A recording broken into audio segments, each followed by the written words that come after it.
Bonjour à tous et à toutes, bien sûr. Je suis heureux de vous retrouver en ligne aujourd'hui pour ce Facebook Live. Alors, pourquoi cet événement? Nous, depuis plusieurs jours maintenant, plusieurs semaines, euh, vous avez été nombreux et nombreuses, soit lors d'échanges informels, soit en nous écrivant, à nous faire part d'un certain nombre d'inquiétudes, notamment sur la question de la reprise de l'école et des conséquences potentielles sanitaires pour les enfants et pour les interactions que ça peut donner après avec les familles. Donc pour essayer de prendre en compte ces inquiétudes, qui je pense sont légitimes, ces inquiétudes, on a choisi d'essayer aujourd'hui de répondre à un maximum de vos questions. Moi, je répondrai à un certain nombre de questions si vous en avez sur les propositions que nous avons eu l'occasion de faire à Monsieur Russier, le maire de Saint-Denis, pardon, et j'ai invité, et je le remercie chaleureusement, Jean-Daniel Lelièvre, qui est à mes côtés, qui est chef de service des maladies infectieuses au CHU Henri Mondor de Créteil, en première ligne dans la lutte contre le Covid, qui est un grand spécialiste français du VIH, mais qui est également, et c'est comme ça que nous nous connaissons depuis plusieurs temps maintenant, qui est également un habitant de Saint-Denis, père de 4 enfants, je pensais que c'était bien de se créer ce moment privilégié, où finalement, au moment où petit à petit le pays reprend, où nous sortons du confinement, et bien que vous puissiez exprimer l'ensemble de vos questions et ou inquiétudes et qu'on puisse essayer d'apporter aussi à un moment donné une réponse qui est basée sur de la raison, tout en sachant que on n'a pas forcément toutes les réponses à tout non plus, parce que dans le cadre de cette maladie, on a les uns et les autres affronté des choses que nous n'avions jamais connues jusqu'alors et que c'est en avançant qu'on apprend. Euh, Peut-être un mot, professeur, pour nous dire, selon vous, selon votre vision de spécialiste en première ligne justement à Créteil, avant de parler de l'école, des enfants, peut-être nous dire un petit mot quand même sur l'épidémie en général, au moment où la France se déconfine depuis ce matin. Oui, alors merci pour cette invitation. Je pense que c'est important d'avoir ce type de réunion parce que, non pas pour vous convaincre, mais pour vous donner des informations. On donne énormément d'informations qui sont parfois contradictoires.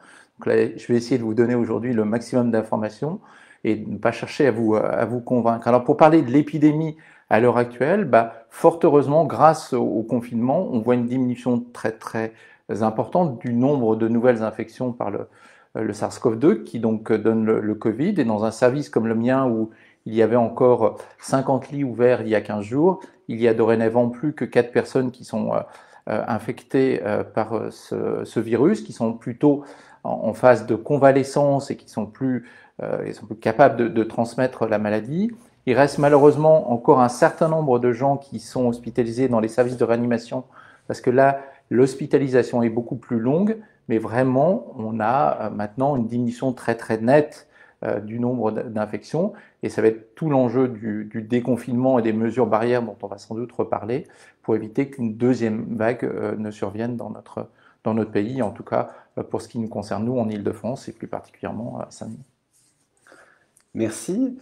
Euh, on, on, on a, il y a depuis quelques jours, semaines maintenant, c'est pour ça qu'on a souhaité que le sujet se porte aussi particulièrement sur la question de l'école, parce que on s'est rendu compte que, et c'est bien normal, que l'école cristallise un certain nombre de questions. D'abord parce qu'on a dit beaucoup de choses pendant tout au long de ce confinement puis cette épidémie, et des choses parfois contradictoires, il faut bien le reconnaître.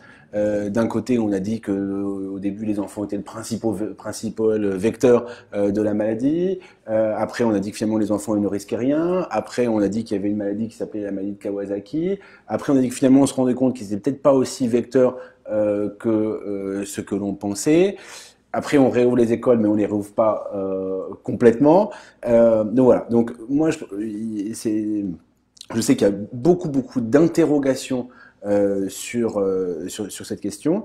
Moi, je voulais peut-être dire un petit mot avant qu'on attaque les séries de questions, pour vous dire que nous avons fait le choix avec les personnes du mouvement Notre Saint-Denis d'écrire à Laurent Russier pour lui faire des propositions.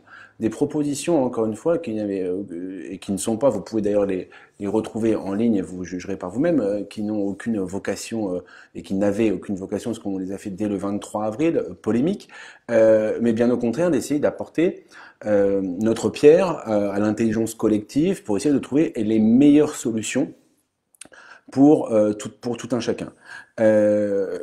Si je ne veux pas les résumer, je vous laisserai les regarder, mais aujourd'hui, nous avons eu l'occasion de dire notre désaccord avec le choix qui a été fait par le maire, finalement, de faire une réouverture vraiment la plus minimale possible des écoles, et uniquement lundi prochain, et pas cette semaine comme de nombreuses villes, comme nos voisins de la Courneuve ou d'autres.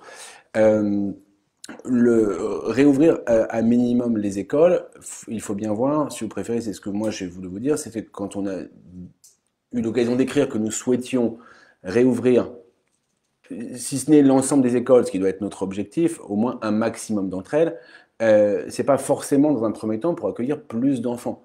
Mais je pense que chacun peut comprendre que si on a plus de locaux, si on a plus d'espace d'accueil, eh bien on concentre moins les enfants au même endroit. Quand on accueille 15, quand on se donne comme objectif d'accueillir 15% des élèves de Saint-Denis sur 8 groupes scolaires seulement, eh bien, ça tombe sous le sceau de l'évidence, mais je le redis, on est plus serré quand on est 15% dans 8 groupes scolaires que si on était répartis sur 39 écoles. Et qui plus est, ça a beaucoup d'effets négatifs, c'est ce que nous on a pu constater, parce qu'on a un certain nombre de parents qui, dans un premier temps, voulaient remettre leur enfant à l'école, mais parce que on les invite à aller dans une école qu'ils ne connaissent pas pour leurs enfants, avec des classes qui sont un petit peu, du coup, forcément explosées, sans parler des questions d'âge entre les enfants dans les mêmes groupes. Eh bien, effectivement, ça a découragé un grand nombre de parents d'y aller. Ma conviction aujourd'hui, c'est qu'à partir du moment où le confinement s'arrête, il faut que très vite, pas qu'on revienne à la normale, mais qu'on soit en mesure de proposer des solutions à l'ensemble des familles. À partir du moment où il n'y a plus de confinement, juridiquement, rien ne va interdire les enfants d'être dehors à un moment donné, d'échanger, de jouer. Et d'ailleurs, il n'y avait qu'à se promener dans Saint-Denis aujourd'hui pour le voir. C'était déjà le cas, et c'était même déjà le cas d'une certaine manière depuis quelques jours, quelques semaines maintenant.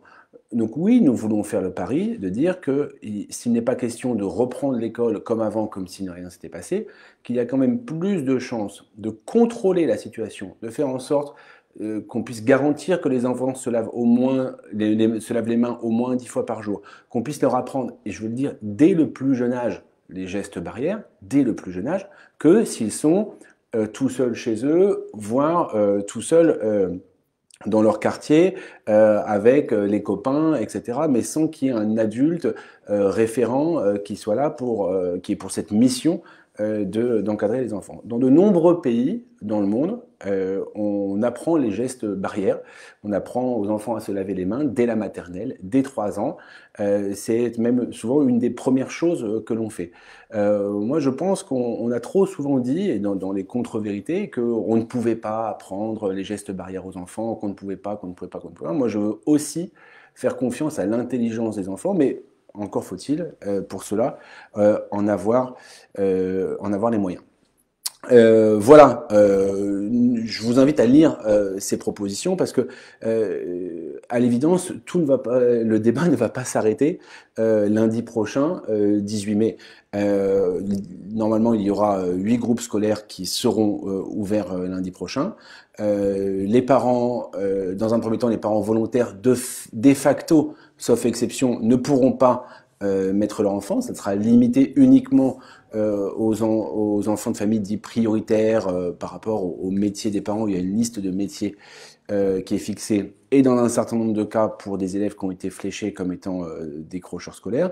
Mais je pense qu'il faut que le plus rapidement possible, on soit en mesure de proposer des solutions d'encadrement à l'ensemble des familles qui le souhaitent, pour qu'on tende vers, si ce n'est un retour à la normale, en tout cas vers un retour au fait qu'on puisse encadrer positivement les enfants.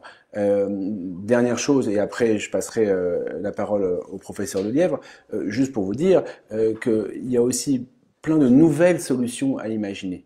Dans ce laps de temps qui nous sépare des grandes vacances, on peut imaginer en mettant à disposition, comme j'ai eu l'occasion de le proposer, par exemple les médiathèques, les ludothèques, un certain nombre d'espaces extérieurs qui sont propriété de la mairie, eh bien on pourrait imaginer que toujours en petits groupes, toujours par groupe de 10 maximum, eh bien on puisse proposer un certain nombre d'activités, notamment en extérieur, qu'on pourrait imaginer aussi physique et sportive, où on le voit, il y a eu un gros sujet là-dessus avec 2 mois de confinement et d'enfermement chez soi, de fait sur la pratique des activités physiques et sportives. Eh bien tout ça pourrait être aussi des occasions de reconnecter avec un certain nombre d'enfants. Alors, professeur, vous nous avez dit un mot en général un petit peu, je m'excuse, j'étais un petit peu long, mais c'était pour aussi repréciser le cadre.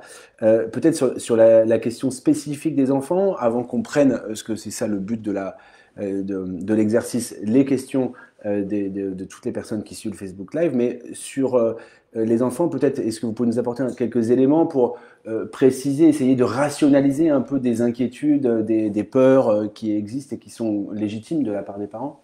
Tout à fait. Je pense que c'est important que vous ayez positionné le problème en disant qu'il faut trouver une nouvelle solution. Forcément, on ne va pas reprendre les choses comme avant le confinement. Il y aura des adaptations à trouver. Mais un certain nombre d'arguments nous laissent penser, en tout cas qu'à l'échelon individuel, il faut laisser retourner les enfants à l'école. Pourquoi il faudra les laisser retourner? Parce que à l'échelon individuel, le risque d'infection par le Covid chez les enfants est bien moins important que chez les adultes. Et le risque de forme grave, alors pour le coup, est bien encore plus faible. Et on sait par exemple que entre 1 et 10 ans, il n'y a eu aucun décès lié directement à cette maladie. Alors, ça peut paraître étonnant parce qu'un certain nombre d'autres maladies sont beaucoup plus fréquentes chez l'enfant, des maladies virales. On sait que les enfants sont porteurs de la grippe, font des bronchiolites ou ce genre de maladies, mais dans le cadre du Covid, c'est comme d'autres coronavirus de la même famille. On sait que les enfants sont moins touchés, font des formes moins graves. On sait aussi que probablement ils transmettent moins aux autres. Donc à l'échelon individuel, déjà, les enfants ne sont pas à risque. Vous l'avez cité tout à l'heure, il y a ces maladies un petit peu particulières qu'on appelle la maladie Kawasaki. Alors c'est une maladie complexe, on ne va pas entrer dans les détails, qui est une maladie qui survient après une infection virale un petit peu à distance. Il y a un petit peu plus de cas de maladie Kawasaki à l'heure actuelle que ce qui était attendu. Il y a 40 cas de maladie Kawasaki qui ont été décrits ces dernières semaines. C'est 40 cas. Et c'est aucune qui n'a eu une évaluation défavorable. C'est une maladie qu'on sait très très bien prendre en charge. Donc c'est un petit signal d'alerte. Et c'est normal que nos collègues pédiatres nous en aient fait part. Mais c'est en rien un tableau de gravité eu égard au nombre d'enfants qui ont été infectés par le Covid et qui font pas d'infection grave. Et encore une fois, aucun décès n'est à reporter chez ces enfants. Les seuls qui vont finir à l'hôpital sont des enfants qui ont déjà des maladies graves préexistantes. Alors l'autre problème, c'est se dire, bon, bah d'accord, vous dites qu'il n'y a pas beaucoup le risque est minime, mais il existe, il est infinitésimal. Pourquoi je mettrais mon enfant à l'école? Il peut rester à la maison. Il peut rester à la maison, sauf que nos collègues pédopsychiatres qui commencent à s'occuper de cette question tentent à montrer que pour la santé psychologique de l'enfant, c'est pas le confinement est vraiment pas adapté. On a eu des signaux d'alerte par les pédopsychiatres de l'hôpital Robert Debré, par exemple, le chef de service de l'hôpital Robert Debré qui a écrit un éditorial il n'y a pas très longtemps sur le sujet, mais également par des collègues étrangers aux États-Unis, en Italie et également en Chine, qui tentent à dire surtout la balance bénéfice-risque n'est pas en faveur de laisser des enfants confinés à l'école. Il faut qu'on les remette dans le système scolaire. Alors après, quelle peut être à ce moment-là la problématique? La problématique, c'est qu'effectivement, les enfants, malgré les gestes barrières, puissent se contaminer. Donc, ce à quoi il va falloir faire attention, c'est évidemment, si vous êtes parent et que vous-même, vous avez une pathologie préexistante, là, il faut faire très attention. Et peut-être, là, c'est une raison pour ne pas mettre vos enfants à l'école. Et puis, évidemment, il faut éviter le contact avec les grands-parents, avec les gens âgés. Mais ce qui est vrai pour les enfants est vrai pour l'ensemble de la population générale. Donc, ce qui va être vraiment important dans ce déconfinement, c'est de protéger les gens qui sont à risque, qui sont les gens âgés, qui sont les gens porteurs de maladies qui peuvent les exposer à des infections graves et d'essayer les autres de les remettre dans une vie normale. Et parmi les gens qu'on doit mettre le plus rapidement dans une vie normale, ce sont, à mon avis, des enfants. Merci. Je propose qu'on puisse justement, parce que c'était le but de cet après-midi, prendre les questions. Alors, je vous invite à ne pas hésiter, vous qui nous regardez en ce moment, à poser des questions en direct. On a reçu un certain nombre de questions qui sont arrivées depuis qu'on a fait l'annonce de cet événement. Donc, on va essayer de faire une question qui nous est arrivée en amont et une question en direct au fur et à mesure. Je tiens à préciser que on a une demi-heure, 40 minutes de débat devant nous, parce qu'après, le professeur Lelièvre a un impératif professionnel et donc on devra arrêter cette séance. Alors, on va commencer par la première série de questions qui a été posée en amont. Plusieurs habitants ont envie de profiter de votre expertise, parce que même s'ils lisent beaucoup de choses, ils se posent encore beaucoup de questions. Et sans parler des enfants, dans le cadre général, les questions qui reviennent, c'est est-ce que vraiment cette deuxième vague va arriver, notamment les dernières infos qu'on a sur des cas beaucoup plus récents en France de contamination, peut-être dès octobre-novembre, ont l'air de dire qu'il n'y a pas eu forcément ce boom prévu. Donc Laurent nous interroge sur cette question. On a Mariama qui demande sur le vaccin. Est-ce qu'il va, où on en est sur cette perspective du vaccin? Et puis André nous demande est-ce que la température et notamment la saisonnalité va jouer? Qu'est-ce qu'on sait là-dessus? Alors, trois questions importantes. Sur la première, sur la deuxième vague, on ne sait pas, et ça va être toute la problématique du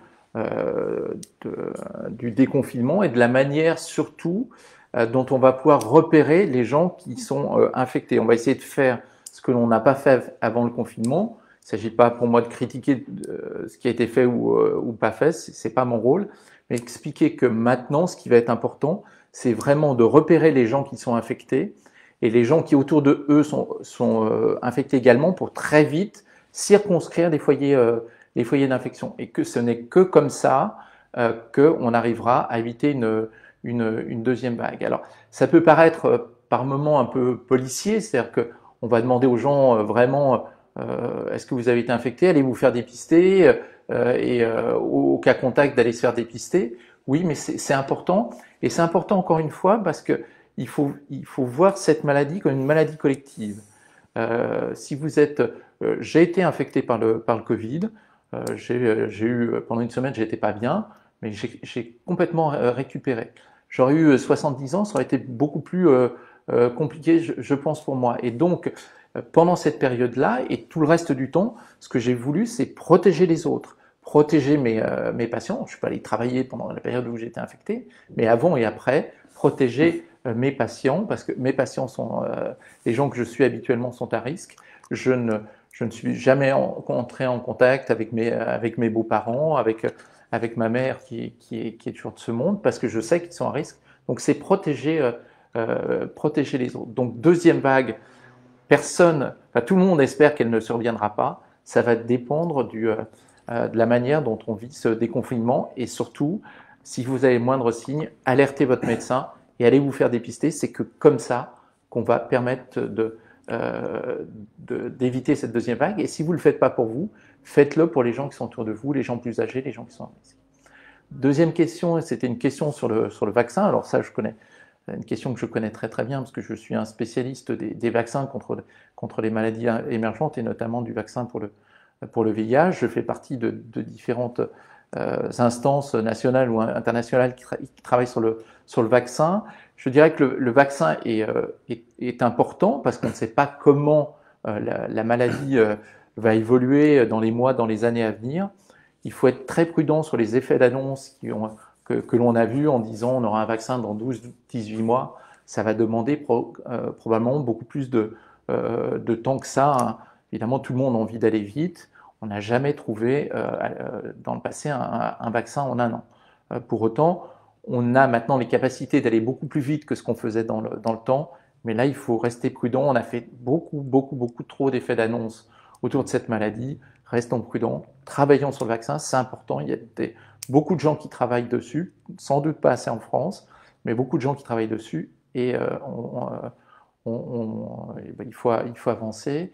Et la troisième question concernait la saisonnalité du virus. Est-ce que ce virus va disparaître avec la saison chaude? Alors, si on regarde les pays dans lesquels ça survient dans le monde, on voit que parmi les pays tropicaux, certains pays sont moins touchés. Il n'y a pas eu ce boom en Afrique qui nous faisait si peur parce que malheureusement l'état des hôpitaux et de la médecine en Afrique est pas le même que dans les pays européens. Et on pense, il y a plusieurs raisons qui expliquent cela.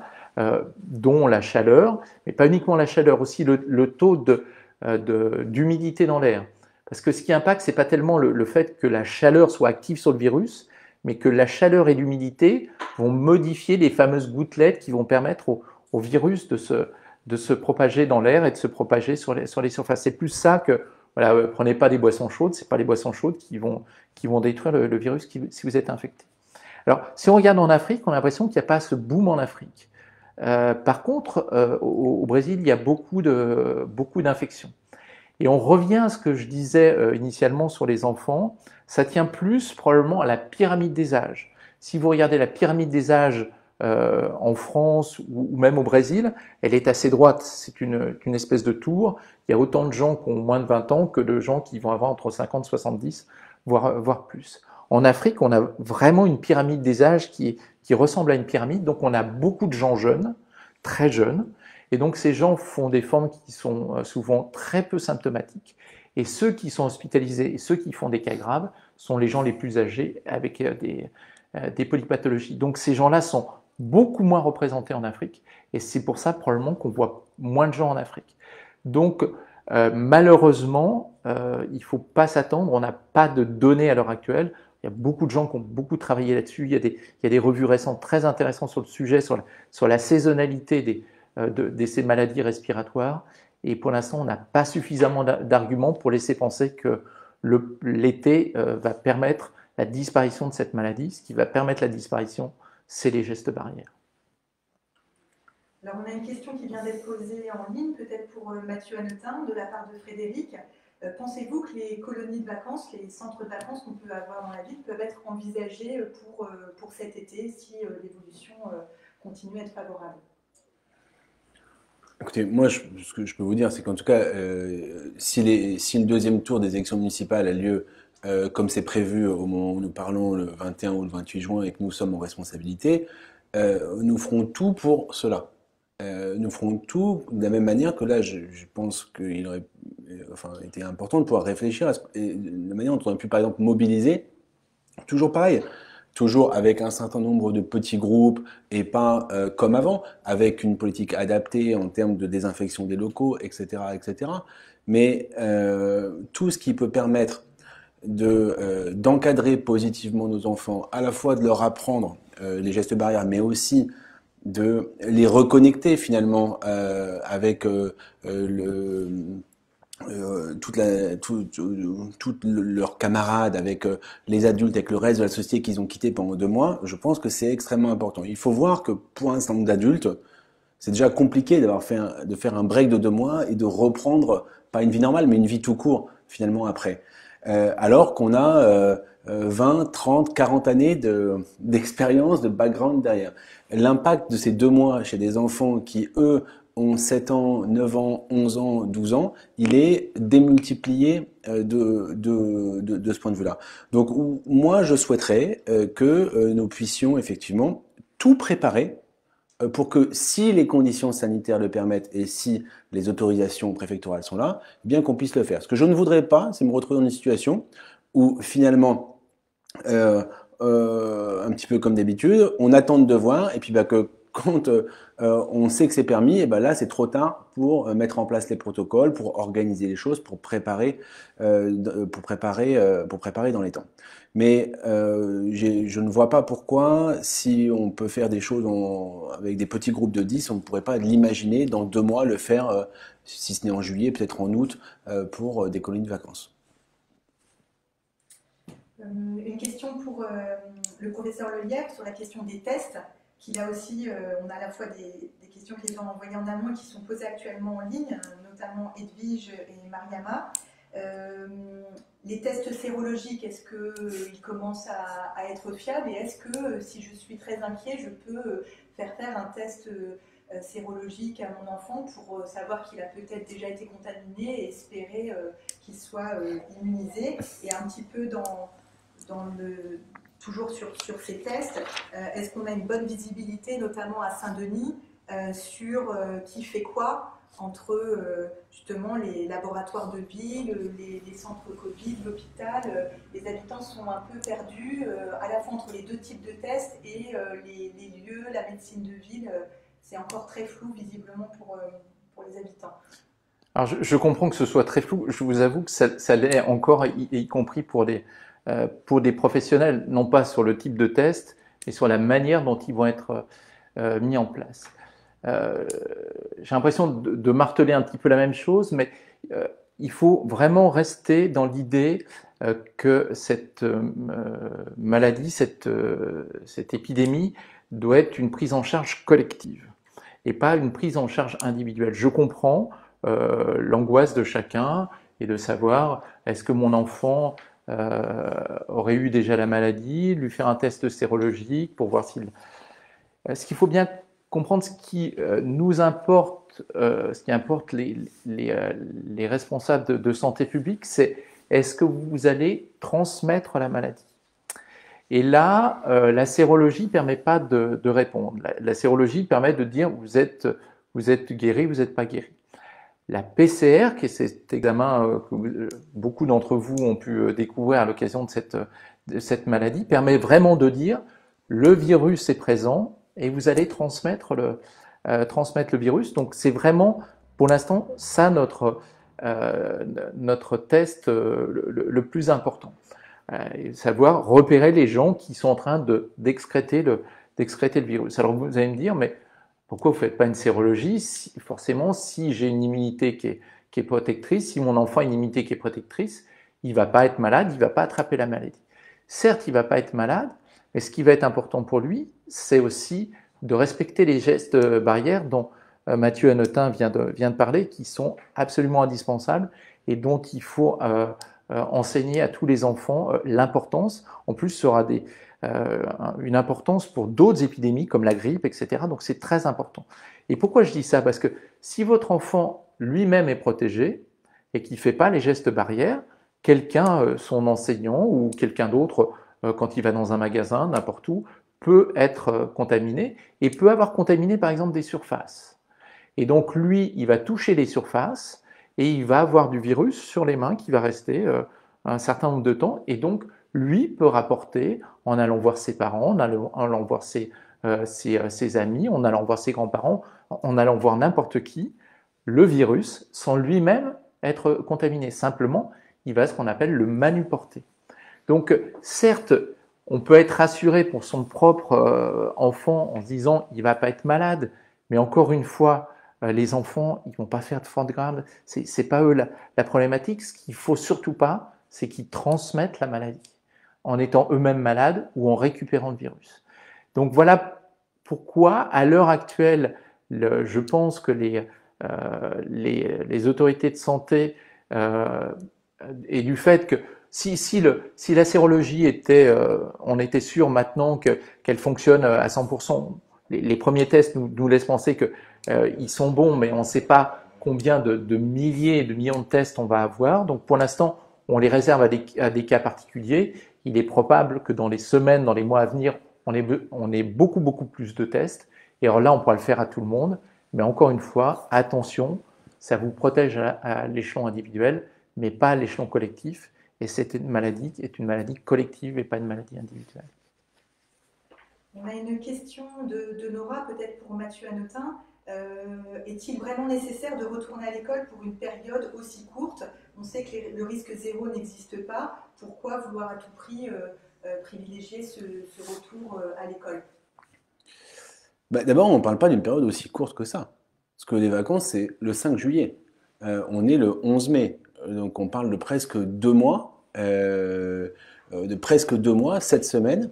C'est-à-dire une période entière entre 2 vacances normalement, ou à peu de choses près. Que si on cumule avec la période déjà d'absence, on pourrait se retrouver, s'il n'y a pas du tout de retour, encore une fois, je dis à l'école, pas dans un format normal, mais avec une forme d'encadrement collectif des enfants, avoir un trou qui irait du 15 mars au 1er septembre, où là, on serait quand même dans une situation, pas pour tout le monde, et je ne veux pas crier au catastrophisme, évidemment, mais en tout cas pour un certain nombre d'enfants, qui pourrait être extrêmement problématique. Retourner à l'école, c'est aussi justement permettre de faire le point. Faire le point avec les directeurs d'école, avec les enseignants, sur la situation. Est-ce qu'un enfant a décroché? Est-ce qu'il n'a pas décroché? Est-ce qu'il y a un impact psychologique du confinement ou pas? Et derrière, de commencer le plus vite possible à mettre en place des processus qui seront peut-être des processus différents et adaptés à chaque fois. Mais pour cela, c'est comme tout, il faut connaître les situations. Tant qu'on reste porte close, porte fermée, on le voit bien, toutes ces choses-là ne sont pas possibles, ou alors pas possible pour tout le monde et pas possible complètement en tout cas. Donc voilà, donc c'est pour ça que moi je souhaite, dans un premier temps en tout cas, qu'on se donne les moyens d'accueillir tous ceux qui sont volontaires et de viser un objectif d'une réouverture des écoles en faisant plus attention que d'habitude, comme on l'a dit. C'est pour ça, pour permettre d'accueillir le plus d'enfants et si possible tous les enfants d'ici à la fin de l'année scolaire, en tout cas tous les enfants dont les parents le souhaitent. Moi j'ai proposé que la mairie puisse mettre à disposition un certain nombre de ces locaux, comme les ludothèques, où on pourrait très bien imaginer qu'on fasse classe dans une ludothèque, et d'ailleurs c'est tout à fait prévu par le rectorat comme une possibilité. Peut-être pas tous les jours, peut-être il y a beaucoup de solutions à trouver. Le pire étant pour moi que, évidemment, à la fin, on ne fasse rien et que chacun reste chez soi. Et je précise, je l'ai dit tout à l'heure, mais ne croyons pas sincèrement que parce qu'il n'y aurait pas l'école, les enfants resteraient chez eux pendant les 4 mois qui nous séparent de septembre et qu'ils n'auraient aucun contact avec qui que ce soit. Les contacts vont avoir lieu. Moi, je pense qu'on peut plus facilement minimiser, y compris le risque de transmission du Covid quand les enfants sont encadrés à l'école, dont on peut garantir qu'ils se lavent les mains 10 fois par jour, plutôt que quand ils sont bien souvent en bas de chez eux, où là, le niveau du contrôle est extrêmement faible, à plus forte raison quand les parents vont devoir retourner travailler. Si je puis me permettre, je pense que c'est vraiment une question majeure, et encore une fois, il y a toute la difficulté, tous les problèmes psychologiques liés au fait que les enfants ne vont plus à l'école et sont confinés. Ça, c'est un problème majeur. Et vraiment réapprendre la vie sociale et réapprendre ces barrières dont on a besoin, ça va être très compliqué pour les parents d'enseigner ça à leurs enfants, alors qu'ils vont pouvoir le faire à l'école. Remettre les enfants à l'école, ça ne veut pas dire refaire des semaines de 4 jours avec tous les enfants, mais commencer à les remettre petit à petit dans le bain social, réapprendre ce que c'est que l'école. Et ça, tous les spécialistes de psychologie de l'enfant sont d'accord là-dessus. Et encore une fois, comme on vient de le dire, je pense apprendre à ces enfants ces barrières, c'est compliqué. Personne ne va dire que c'est simple de forcer, des enfants à se laver les mains. Moi, mon plus jeune fils est en situation de handicap. Je sais que ça va être très compliqué pour lui, mais il faut lui enseigner, comme il faut enseigner ça à tous les enfants. Et comme on le dit, si on les met 4 mois chez eux sans jamais leur enseigner ça, eh ben, le problème va être décalé parce qu'on n'est pas sûr que dans 4 mois, des foyers vont pas réapparaître et on y arrivera si on a compris la distanciation sociale et toutes les barrières qui permettent la transmissibilité du virus. Là, pas une question, mais finalement plusieurs commentaires qui arrivent pendant le live. Beaucoup de parents, plus que ce qu'on pouvait penser, disent qu'ils auraient été volontaires pour retourner à l'école, mais c'est vrai que ce choix fait d'aller dans une école qui n'est pas l'école habituelle de leur enfant semble inquiéter beaucoup de parents et finalement faire qu'ils veulent les garder à la maison, principalement sur cet aspect-là. Donc il y a beaucoup d'attentes de la part des habitants qui nous suivent là, de faire évoluer le dispositif à partir du 2 juin. On a une question d'un groupe de travail qui a travaillé avec Mathieu Hanotin sur l'écologie, donc qui est une question plus large que les enfants, sur l'exposition aux pollutions et notamment aux pollutions de l'air, à la fois air extérieur mais aussi l'air intérieur qui se pose notamment en confinement. Est-ce qu'il y a des travaux là-dessus sur l'impact sur les formes graves de la maladie? On a pu lire des choses sur les particules fines et notamment en Île-de-France, ce lien avec la pollution. Alors, moi je ne suis pas un spécialiste de l'écologie, même si c'est un sujet qui m'intéresse particulièrement. Il est évident que les particules fines vont abîmer le parenchyme pulmonaire, ça on le sait, et que ça peut être un facteur de risque globalement pour une population. Quand même, avec le confinement, on a tous vu ces différents... L'air s'éclaircir. L'air s'éclaircir et tous ces schémas qui ont été publiés, ces photos qui ont été publiées vues de satellite, où on voit une diminution globale de la pollution. Moi, ce qui, à titre personnel et en tant que médecin, m'effraie un petit peu, c'est la politique autour des transports publics, parce que on est face à deux choses un petit peu contradictoires, c'est-à-dire que il va falloir que les gens soient déconfinés, mais on va diminuer le nombre de transports en public, de métro, de RER, etc. Et donc les gens vont se retrouver confinés, les gens vont attendre pour rentrer dans les rames de métro, et c'est là où il risque d'y avoir des difficultés. Et on a vu les premières images ce matin d'ailleurs qui vont malheureusement dans ce sens-là. Les gens vont reprendre leur voiture personnelle, donc là il y a une vraie quadrature du cercle, mais malheureusement je n'ai pas de réponse à cette question. Moi, juste si je peux dire un mot sur le sujet, il n'y a pas de réponse magique et absolue.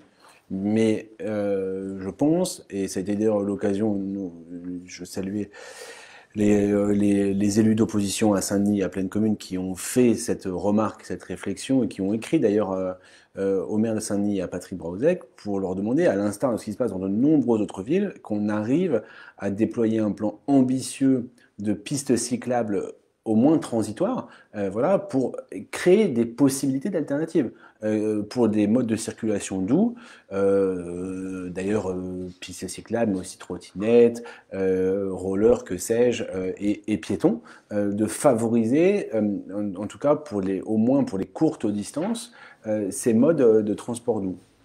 Le conseil départemental dans lequel je suis élu, mis en place dès ce lundi, et ça va finir de se déployer là jusqu'au début de la semaine prochaine, 60 à 70 km de pistes cyclables sur les grands axes, RN2, RN3 en particulier, mais aussi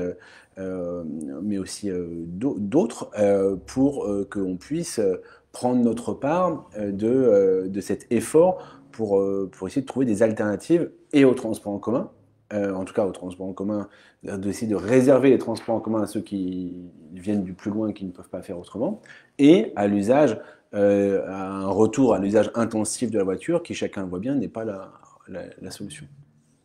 Alors on a aussi des commentaires qui trouvent que ce n'est pas responsable d'être dans le fait de faire sortir les enfants et notamment de les envoyer à l'école. Martine nous dit « Nous ne sommes pas prêts pour un déconfinement. La Seine-Saint-Denis est un département rouge. C'est un département qui a été durement frappé par le virus. C'est beaucoup trop tôt. On n'a aucune garantie que nos enfants ne transmettent pas le virus aux membres de leur famille. » Oui, on n'a aucune garantie que les enfants vont pas transmettre le virus aux membres de la famille. Encore une fois, il n'y a pas de solution simple. Et moi, je suis médecin et tout en médecine est une question de balance bénéfice-risque. On peut jamais avoir quand vous donnez un traitement, c'est une balance bénéfice-risque et c'est toute la discussion à l'heure actuelle, par exemple sur les traitements du Covid. On ne sait pas où se trouve cette balance bénéfice-risque. C'est pour ça qu'il faut éviter toutes les prises de parole définitives en disant tel médicament fonctionne, tel médicament fonctionnera pas. On ne sait pas pour l'instant. Et dans le cadre de la problématique des enfants, personne ne peut vous dire que les enfants ne vont pas s'infecter, ne vont pas transmettre. Le message qui est important de faire passer, c'est d'avoir la possibilité de prendre vous-même votre décision, de savoir que vos enfants ne sont pas des personnes à risque, que la majorité des adultes non plus ne sont pas des gens à risque, mais par contre qu'il faut faire très attention pour les personnes plus à risque et les personnes âgées. Comme on vient de le rappeler, comme l'a rappelé Mathieu Hanotin tout à l'heure, de toute façon, les enfants vont être déconfinés puisqu'il y a un déconfinement général. Ils ne vont pas aller à l'école, mais ils vont quand même sortir. Ils vont aller dans des parcs, ils vont aller dans les magasins. On voit bien, ils vont sortir en dehors de leur domicile, donc ils vont être aussi exposés et ils vont potentiellement transmettre. Les remettre à l'école leur permet de retrouver cette sociabilité dont ils ont besoin. Et encore une fois, tous les pédopsychiatres, tous les spécialistes de la psychologie de l'enfant disent que c'est important qu'ils retrouvent le chemin de l'école. Et à l'école, ils vont apprendre ces mesures barrières. Et ces mesures barrières vont leur servir maintenant et vont nous servir nous aussi demain, parce que on sait que si ces mesures barrières sont mises en place, et on le voit dans d'autres pays, par exemple, ça va diminuer grandement les futures épidémies de grippe. C'est les enfants qui sont porteurs du virus de la grippe, ils sont très peu malades, ils transmettent ça aux gens les plus âgés. Si on était capable d'avoir ces mesures barrières expliquées dès maintenant aux enfants, ça dépasse largement le sujet du Covid-19. Donc c'est pas, vous voyez, c'est pas une réponse simple. En ne mettant pas mes enfants à l'école, je règle tous les problèmes. Non, il y en aura forcément d'autres. Par contre, en les remettant à l'école, on va aussi améliorer un certain nombre de choses. Il faut faire ça, il faut trouver un juste équilibre. Il faut que nous, collectivement, nous trouvions les solutions, parce que c'est pas les gens qui nous gouvernent qui sont capables de trouver toutes les solutions. Il y a un tas de choses, de réalités du quotidien dont ils sont absolument déconnectés. Et donc, je pense que c'est le moment où la société, de manière générale, tous les citoyens doivent trouver les solutions à cette maladie qui nous impacte tous. Et on a vu d'ailleurs dans cette crise qu'il y a eu énormément, et moi je veux les remercier et les féliciter ici, d'initiatives citoyennes pour faire en sorte d'affronter ce confinement pour le rendre le plus positif possible. Vraiment, il y a eu beaucoup de bénévoles dans toutes les associations qui ont mis en place un système d'aide alimentaire qu'on avait, par exemple, jamais connu jusqu'alors, hein, jusqu'à aller, la semaine dernière, je faisais le point avec eux, entre 1500 et 2000 familles qui ont reçu un colis alimentaire la semaine dernière, et ça a duré tout le long. Ça a été des initiatives de solidarité sociale incroyables, avec des coups de téléphone qui étaient passés entre les uns et les autres, les personnes âgées en particulier. Et donc oui, moi je crois beaucoup que à l'intelligence collective, et en donnant les moyens aussi aux directeurs d'école, par exemple, d'agir, de trouver les bonnes solutions localement, qui ne seront peut-être pas la même d'un endroit à l'autre, pour leur permettre de le faire. Encore faut-il que l'école soit ouverte, parce que sinon, finalement, ce n'est pas possible. Alors, une question de Tassidit qui pose la question de la responsabilité, puisqu'on a l'impression aussi que c'est ça qui crispe beaucoup la question de l'école. Autant l'éventuelle contamination dans l'espace public, on va dire, c'est de la responsabilité individuelle. Un lieu collectif engendre derrière des responsabilités. Est-ce que c'est plus clair maintenant si un professeur ou un élève tombe malade et qu'on peut supposer que c'est lié à l'école, qui sera responsable? Alors, il y a une loi qui a été votée sur l'état d'urgence sanitaire il y a quelques jours, qui a essayé de repréciser les choses. D'abord, il faut dire que il n'y a pas de principe d'irresponsabilité globale dans ce pays. C'est que quand on fait une faute, quelle qu'elle soit, même si elle n'est pas prévue dans une loi, on peut être effectivement tenu responsable. Encore faut-il avoir commis une faute. Et là, ce que précise le projet de loi, c'est que si jamais il y a des dysfonctionnements, etc., c'est plutôt l'État qui est responsable dans le cadre des écoles et pas les maires. Je suis désolé de faire un petit peu de technique, là je m'adresse à mes collègues maires parce qu'il y a eu une inquiétude qui était venue sur ce sujet. Donc là, ça a été clarifié. Jusqu'à concurrence, effectivement, d'un maire qui, de par son action ou de par sa négligence, viendrait créer une situation qui mettrait en danger, etc. Mais ça, c'est un principe général qui est valable, pas que pour le Covid, cela va de soi. Après, écoutez, moi je pense qu'il faut qu'on... Enfin, je veux dire, on peut s'infecter à l'école, à Carrefour, dans la rue, dans un métro. Il faut aussi ne pas être que dans cette logique de la responsabilité pénale. Là, il y a une urgence à trouver des solutions pour s'en sortir collectivement. Pour moi, il y a lieu d'agiter, entre guillemets, la question de la responsabilité pénale, c'est s'il y a une faute manifeste qui a été commise. Une faute grave qui permet, effectivement, et là c'est normal, d'enclencher une procédure.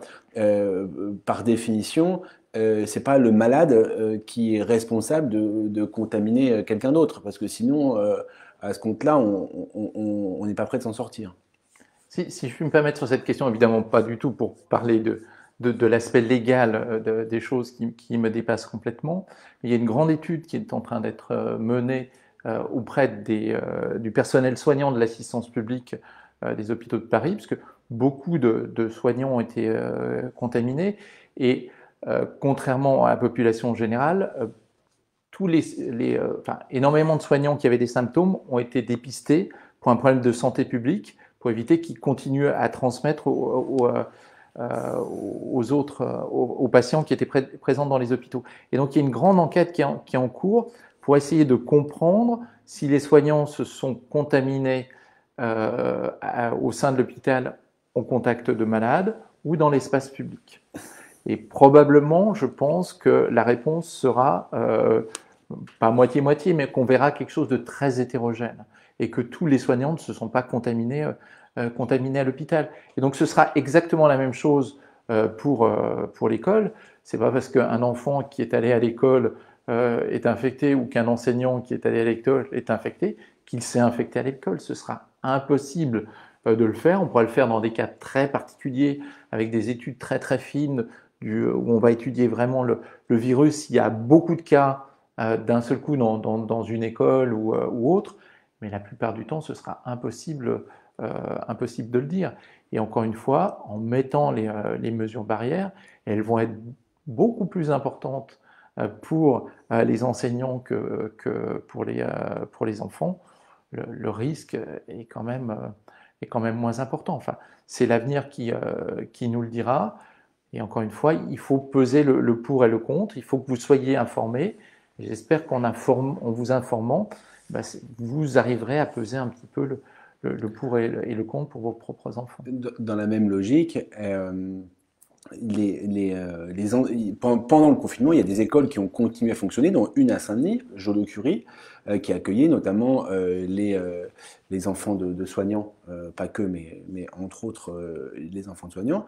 Et dans ce type d'école, alors c'est pas là ce que je dis, c'est pas sur Saint-Denis, c'est que il y avait beaucoup d'inquiétudes au début sur les professeurs qui étaient d'accord volontaires pour venir, mais tout en étant inquiets. Et cette inquiétude, c'est quand même dissipée au fur et à mesure du contact avec les enfants, de l'organisation, de trouver des solutions justement concrètes. Et il n'y a pas eu de cas. Il n'y a pas eu de cas majeurs de signalés comme quoi dans les écoles de France qui sont restées ouvertes pendant le confinement, le virus se serait propagé de manière massive. Ce qui me permet d'ailleurs de saluer Cathy Bontin, que vous ne voyez pas mais que vous entendez parce qu'elle nous pose des questions et qui a pu, à l'occasion aussi, dans le cadre de ses activités professionnelles, être bénévole dans le cadre de ces dispositifs-là, ce qui nous a permis d'affiner aussi notre jugement de par son expérience de terrain. Voilà, donc un grand bravo à toi, Cathy.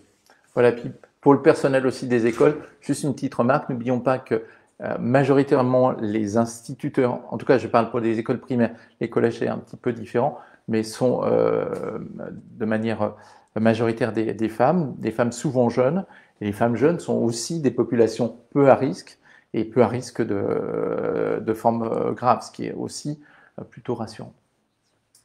On va prendre encore 2 questions. Il y en a une sur les masques, qui fait partie aussi à la fois de questions, d'interrogations. Alors Abdel Fattah nous dit que c'est un gros problème et que nos gouvernants ne nous ont pas protégés sur cette question des masques et qui place visiblement le port du masque comme étant une mesure barrière importante. Et là, une question plus technique, le masque chirurgical, on entend qu'il a une durée de protection de 4 heures et André nous demande si finalement on fait des petites sorties dans la journée et qu'on lui met moins de 4 heures, est-ce qu'on peut le réutiliser? Alors, pour la question des masques est effectivement une question majeure. Il y a eu beaucoup d'allers-retours. Oui, il en faut, oui, il en faut pas. Et évidemment, on a perçu au début que le gouvernement prenait une position en disant il en faut pas parce qu'il y en a pas, ce qui n'était pas la bonne manière de voir les choses. C'est un peu ce qu'on a ressenti quand même. C'est ce que tout le monde a ressenti. Pour autant, voilà, là, on voit passer des gens qui se promènent dans la rue avec des masques. Ce qu'il faut comprendre, c'est qu'un virus, c'est pas une bactérie. Alors, c'est compliqué quand on n'a jamais fait de biologie ou qu'on a des souvenirs qui sont anciens pour comprendre la différence entre les deux. Je m'explique. Une bactérie, c'est quelque chose qui est capable de proliférer en dehors d'un organisme vivant. Le choléra, dans l'eau, ça peut proliférer. Donc, vous retrouvez à un instant H24 avec plus de bactéries dans l'eau que vous en aviez au temps zéro. Le virus, pour proliférer, il faut que ce soit présent dans un organisme vivant. Après, ça meurt et c'est détruit plus ou moins rapidement. Donc, comme ça, dans l'espace public, le virus, il n'est pas en train de se promener. Il n'y a pas des milliards de virus, là, de particules virales qui sont en train de se promener dans l'air. Ce serait le cas si on était des millions, des milliers là sur la place et que tout le monde était infecté. Donc, se promener avec un masque comme ça, et on l'a vu beaucoup, quelques personnes pendant le confinement qui se promenaient comme ça dans la rue avec un masque alors qu'il n'y avait personne, ça sert absolument à rien. Absolument rien. Par contre, quand vous êtes confiné, quand vous êtes dans un endroit où vous êtes nombreux, et typiquement c'est dans les transports en commun, et que quelqu'un se met à tousser ou à éternuer, oui, là c'est important d'avoir un masque parce qu'il va projeter des particules. Alors il y a beaucoup de discussions sur combien les particules, est-ce que c'est 1 mètre, 3 mètres et tout ça, est-ce que c'est de l'air à la gouttelette. C'est des discussions très techniques, mais on pense quand même que c'est assez court, c'est pour ça qu'il faut cette distance d'au moins 1 mètre. Il faut quand même que les gens vous crachent dessus, c'est-à-dire qu'ils éternuent ou qu'ils toussent.